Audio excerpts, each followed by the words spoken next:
Hello guys, my name is Anna and I'm a Ukrainian.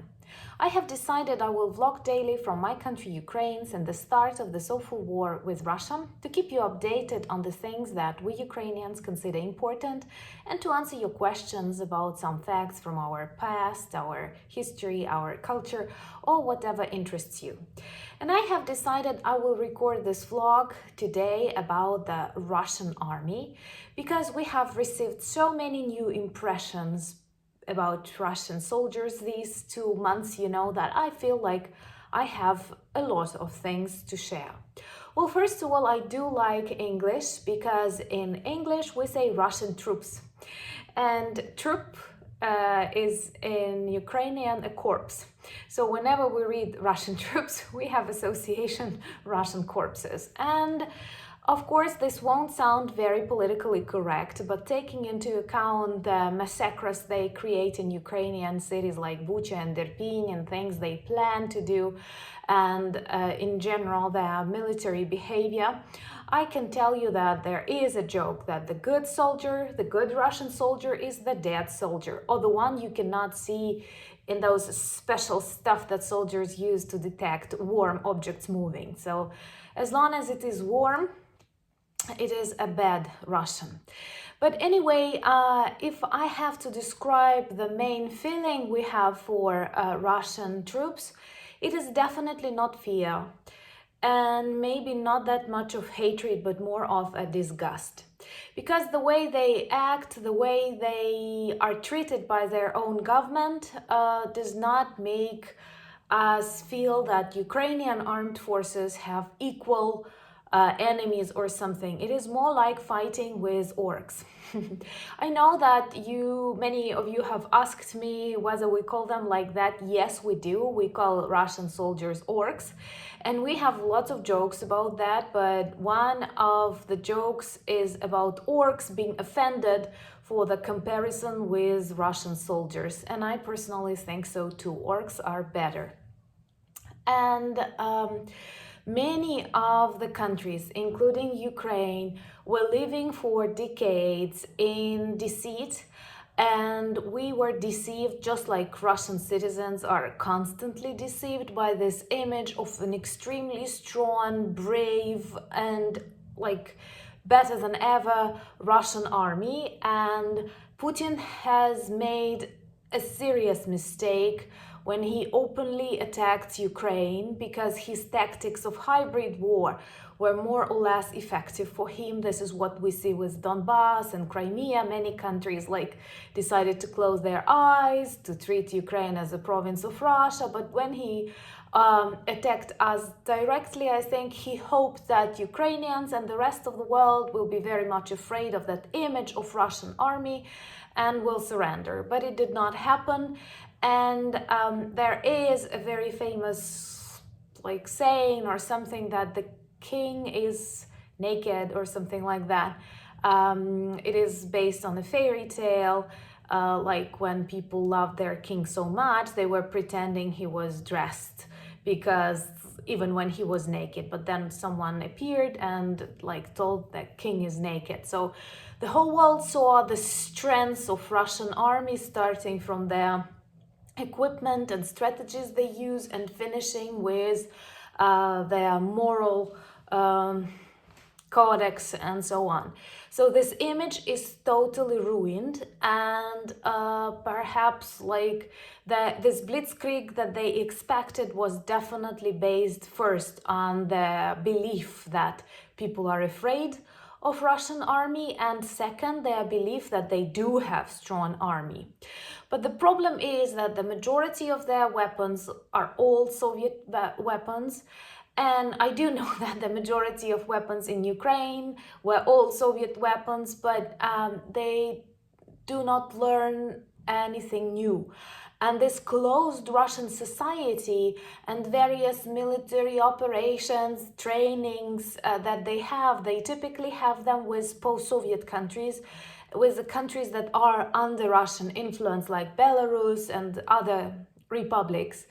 And as a result, they don't learn anything new. They stay in their bunkers, they learn from each other, and there is nothing new they can learn.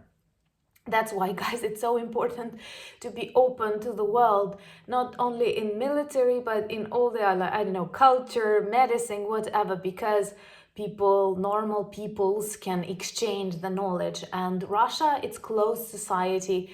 They just like maybe competing with Belarusians, they felt they were strong. But competing with Ukrainians or competing with Americans or Germans, they will realize like, oh my God, our army is very outdated. And of course, their strategies, the information they receive, they do not exchange it between the countries, something that is normal in the open democratic world. Then a portrait of a typical Russian soldier will be a portrait of a very young guy.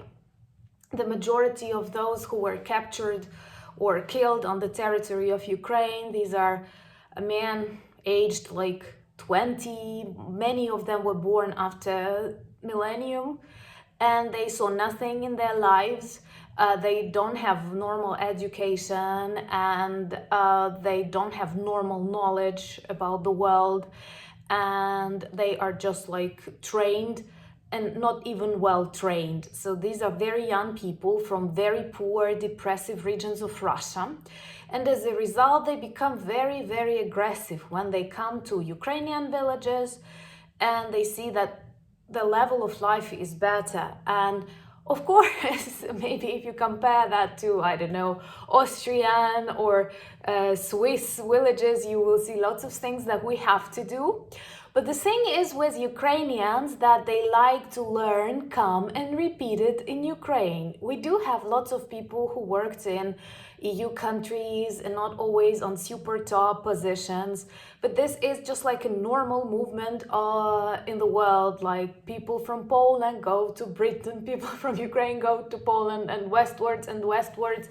And then many of them come back. And when they come back, they do not hate Italy, Britain, in Ukraine. They don't want to come and destroy normal life. They want to bring this kind of normal standards into Ukraine. So when I was at school, we had lots of children whose mothers were working, and at the university, whose mothers were working in Italy, in Poland. Some of them were doing very low-paid jobs. Others went as teachers, English teachers, for example. And when, of course, it's very problematic, was problematic for those children, but when these mothers returned, they always tried to buy a better apartment, I don't know, to change something according to the lifestyle they like, or open a pizzeria, or invest in their children's future. So it was not about anger, it was about learning, borrowing something.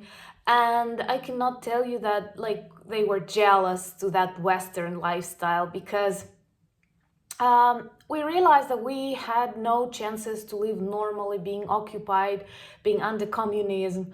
And like we like learning and borrowing, and Russians like stealing, destroying, and making others suffer. And this looting is one of the reasons why many new soldiers come. And when they have notices on the internet in those small depressive towns and villages of Russia, they advertise that please join special operation in Ukraine, you will be able to cover your credits, you will earn money and improve your material status. And many soldiers who steal these televisions, I don't know, air conditioners or clothes, they believe this will help them to improve their material being.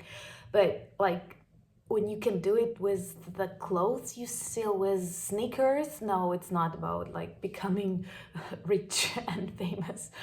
So they are very poor. And many of them do not have like normal accounts, like they don't follow YouTube or other things, because there were situations when famous Ukrainian people were captured and they were very much afraid they will be shot down or executed for their political activities, and people just did nothing about them, and this helped them survive, which is good that they are so stupid, Russian soldiers.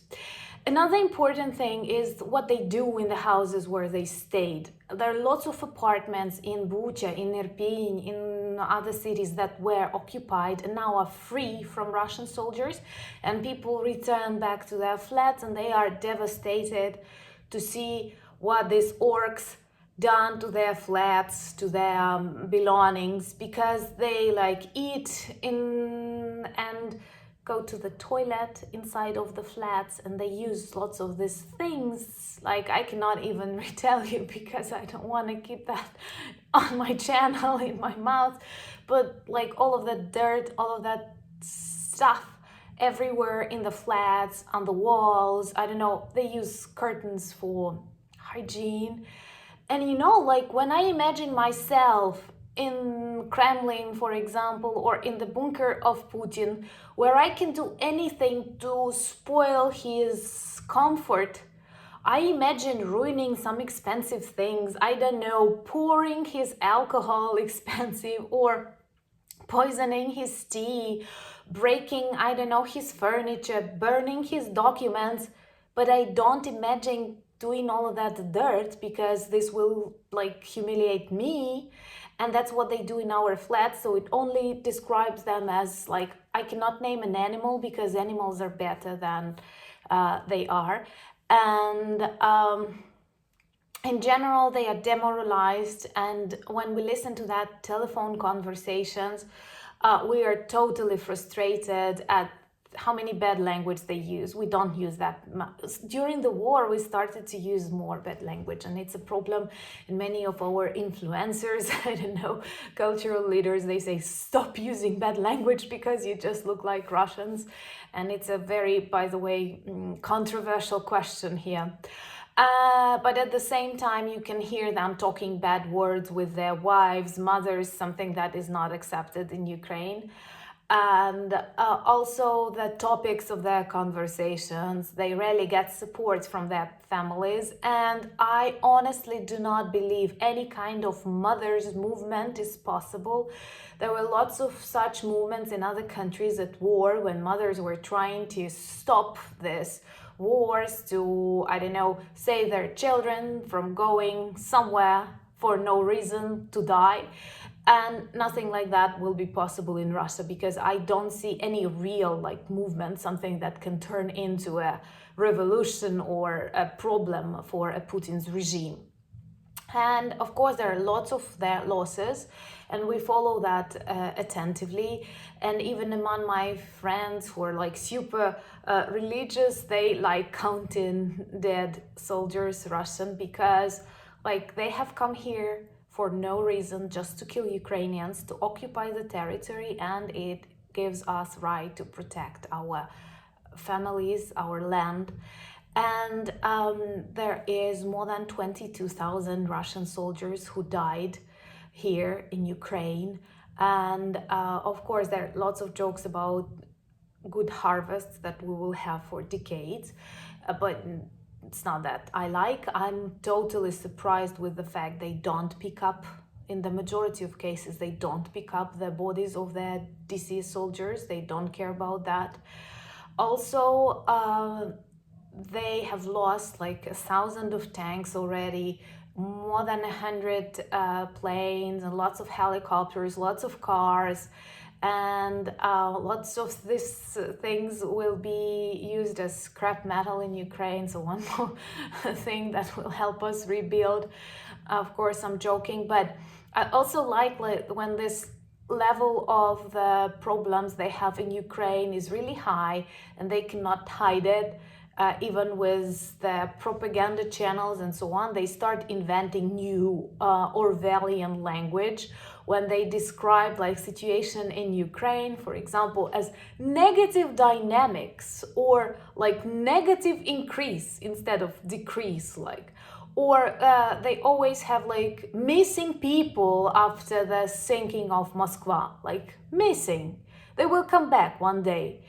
And it is all very funny, because this like demonstrates what is life in a totalitarian state, and I cannot stop being surprised what is wrong with Russian society how can they believe all of that things? How can they not use modern technologies to learn more? How cannot they doubt? Like, it cannot be that the whole civilized world is just against Russia because Russia is so strong, but at the same time so weak, is so rich, but at the same time so poor. So anyway, to sum it all up, I can tell you honestly that the main feeling that all Ukrainians have to Russian soldiers is disgust, because the way they behave tells very much about their country, about their government, and about their future.